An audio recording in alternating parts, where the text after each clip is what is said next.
Akashvani presents Morning News.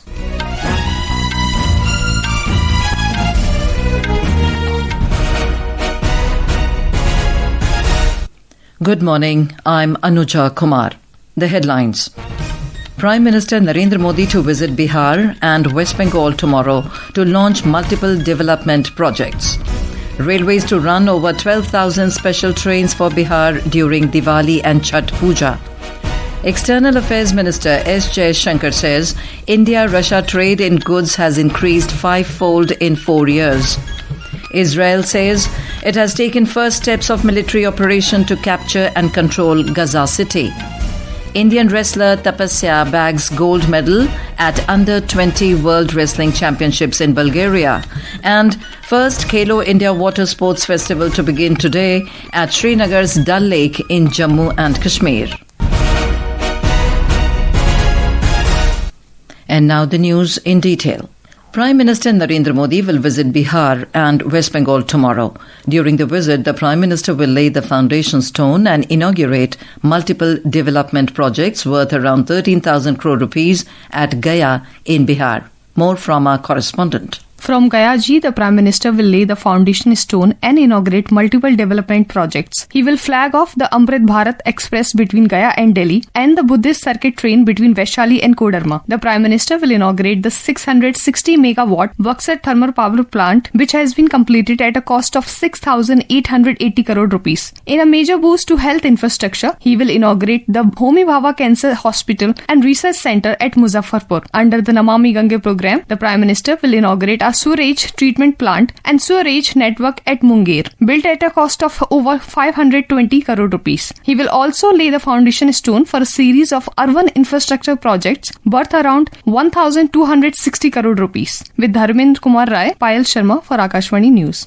During his visit to West Bengal, Mr. Modi will lay the foundation stone and inaugurate multiple development projects worth over 5,200 crore rupees. He will also flag off metro train services on the newly constructed sections in Kolkata.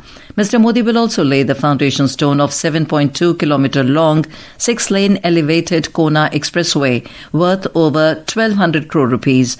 This initiative will enhance connectivity between Howrah, the surrounding rural areas and Kolkata. Railway Minister Ashwini Vaishnaw has announced that 12,000 special trains will be operated for Bihar on the occasion of Diwali and Chhath Puja. This announcement comes after he held discussions with the Bihar NDA leaders in Delhi to review the railway arrangements for the upcoming Diwali and Chhath festivals. Mr. Vaishnaw said that after discussions with the state leaders about the travel needs of the people, the Railway Ministry worked out not only new trains but several other schemes and infrastructure projects. जो दीपावली और छठ के आगामी 2 बड़े त्योहार हैं, इसके लिए विशेष व्यवस्था की जाए, ऐसी डिस्कशन में आया और साथ ही साथ ये भी ध्यान रखा जाए कि किस तरह से हमारे यात्रियों को रिटर्न जर्नी में सुविधा हो। तो इस चर्चा के बाद में ये तय हुआ 12,000 स्पेशल ट्रेन्स चलाई जाएंगी, जिससे कि यात्रियों को इन 2 बड़े पर्वों पर किसी भी प्रकार की असुविधा न हो। Mr. Vaishnaw said 4 new Amrit Bharat trains will be launched to connect Delhi and Gaya, Saharsa and Amritsar, Chhapra and Delhi, as well as Muzaffarpur and Hyderabad for the convenience of general class passengers. The minister further explained that passengers travelling between October 13 and 26 with return journeys between 17th November and 1st December will get confirmed tickets along with a 20% discount on return fares under a new experimental scheme. The Employees Provident Fund Organisation, EPFO, has recorded all-time highest net addition of 21.89 lakh members during the month of June this year. The figure represents an increase of 9.14%, marking the highest recorded addition since the payroll data tracking began in April 2018. In a statement, Ministry of Labour and Employment informed that around 10,62,000 new subscribers have been enrolled in this month, representing a 12.68% increase over May 2025 and a growth of 3.61% compared to June in the previous year. The ministry stated that around 6,39,000 new subscribers were added in the 18 to 25 age group. Further, more than 3 lakh new female subscribers joined the EPFO, reflecting an increase of approximately 15% compared to the previous month. This is Akashwani giving you the news. For quick news updates around the clock, follow us on our X handle at AIR News Alerts. And for details of these stories and more, log on to our website www.newsonair.gov.in and download the News on AIR app. External Affairs Minister Dr. S. Jaishankar has said that over the last 4 years, India-Russia bilateral trade in goods has increased more than fivefold from $13 billion in 2021 to $68 billion in 2024-25. But a major trade imbalance has accompanied the growth, and it has increased from $6.6 billion to $58.9 billion, which is about 9 times, he said. Dr. S. Jaishankar stressed the need to address it urgently. He was co-chairing the 26th session of the India-Russia Intergovernmental Commission for Trade, Economic, Scientific, Technological and Cultural Cooperation with First Deputy Prime Minister of Russia, Denis Manturov, in Moscow. Over the last 4 years, bilateral trade in goods has increased from more fivefold, from $13 billion in 2021 to $68 billion in 24-25, and it continues to grow. However, a major trade balance has accompanied the growth. It has increased from $6.6 billion to $58.9 billion, which is about 9 times. So we need to address that urgently.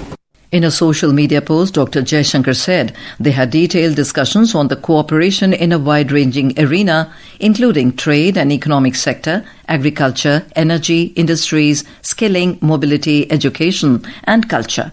As the meeting was in the backdrop of a complex geopolitical situation, they made suggestions to make the Intergovernmental Commission an even more efficient catalyst for deepening economic cooperation.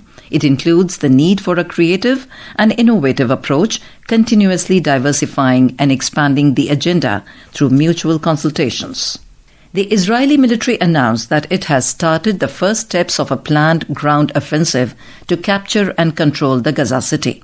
Troops are already operating on the outskirts, especially in the Zaytun and Jabalia areas, to prepare for a larger attack. Israel's Defense Minister, Israel Katz, approved the plan yesterday, which will be reviewed by Israel's Security Cabinet later this week. The Israel Defense Forces said to support the operation, Israel is calling up 60,000 reservists, allowing active duty soldiers to join the mission. More from our correspondent. Israel has launched the first stages of a planned assault on Gaza City after approving a military operation that calls up 60,000 reservists. The move is part of an expanded push to take control of the enclave and is expected to drive thousands of Palestinians from northern Gaza towards the south, where hunger and aid shortages are already deepening the crisis. Hamas has condemned the announcement, accusing Israel of escalating what it calls a brutal war against civilians. In a statement, the group said that the latest operations in Gaza City amount to a war crime aimed at destroying the city and displacing its residents. Conditions on the ground remain dire. Gaza Civil Defense Agency says Israeli strikes killed 25 people on Wednesday alone, including 3 children and their parents. The agency's spokesperson Mahmoud Basal described the situation in Gaza City's Zaytun and Sabra neighborhood as, quote, very dangerous and unbearable. Meanwhile, the international mediators in Qatar and Egypt are pushing for a ceasefire. They have tabled a proposal for a 60-day truce and the release of about half the hostages. Hamas says it has already accepted the offer. Israel is yet to issue a formal response, but officials said that they will no longer accept a partial deal, insisting instead on a comprehensive agreement that secures the release of all hostages. Vinod Kumar for Akashwani News from Dubai. And now, news from the world of sports. Indian wrestler Tapsya has bagged gold medal at the Under-20 World Wrestling Championships 2025 in Bulgaria. Tapsya defeated Norway's Felitas Tomayeva 5-2 in the women's 57 kg category final. So far, Indian wrestlers have bagged 3 medals, including 1 gold and 2 silver, with more action still to come. Meanwhile, the scenic Dal Lake in Jammu and Kashmir is all set to host the first ever Khelo India Water Sports Festival starting today. The 3-day event will witness over 400 athletes from 36 states and union territories, vying for 24 gold medals in rowing, kayaking and canoeing. The festival also brings the thrill of demonstration events like water skiing, dragon boat races and the vibrant Shikara boat sprint, aiming to boost both local tourism and interest in water sports. Strong performances are expected from states like Madhya Pradesh, Uttarakhand, Odisha and Kerala, with Madhya Pradesh sending the largest contingent of 44 athletes. The grand opening ceremony is scheduled for 6 p.m. today, with Union Minister of State Raksha Khatse in attendance. On the hockey front, Hockey India has unveiled the 18-member squad for the upcoming Men's Asia Cup, set to take place in Rajgir, Bihar from August 29th to 7th September. With Mayur Jain, Aishwarya Rai Nigam, Akashvani News, Sports Desk. The India Meteorological Department, or IMD, has issued a red colour warning for extremely heavy rainfall over Gujarat region today. The IMD said that heavy to very heavy rainfall with isolated extremely heavy rainfall is expected over Saurashtra and Kutch today. It also forecast heavy to very heavy rainfall at isolated places over Maharashtra and northeastern parts of the country for the next 2 to 3 days. Heavy rainfall is also likely over Bihar, Chhattisgarh, Rajasthan, Jharkhand, Madhya Pradesh, Odisha, Uttarakhand, Konkan and Goa till the 22nd of this month. The weather department said that thunderstorms along with lightning and gusty winds are very likely at isolated places over Jammu and Kashmir, Ladakh, Gilgit, Baltistan, Muzaffarabad, Bihar, Jharkhand, Odisha, Telangana, West Bengal and Sikkim for the next 3 days. In Gujarat, widespread heavy rains was witnessed in coastal districts of Saurashtra and South Gujarat. Local dams and rivers are overflowing, leading to waterlogging and disrupting normal life in the region. Relief and rescue operations were carried out in rain-affected districts, including Junagadh, Devbhoomi, Dwarka, Porbandar and Gir Somnath.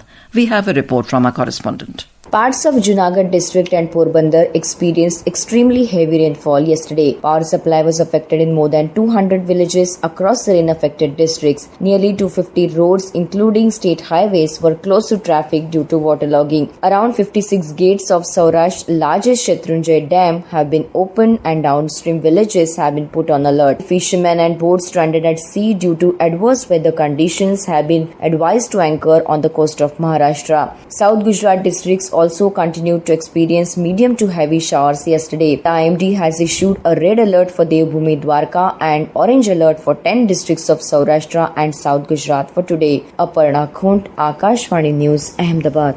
After a week of heavy downpour, the India Meteorological Department has predicted better weather across Maharashtra. The IMD has issued a yellow alert for Mumbai and its neighbouring Thane, Palghar, Raigad and Ratnagiri.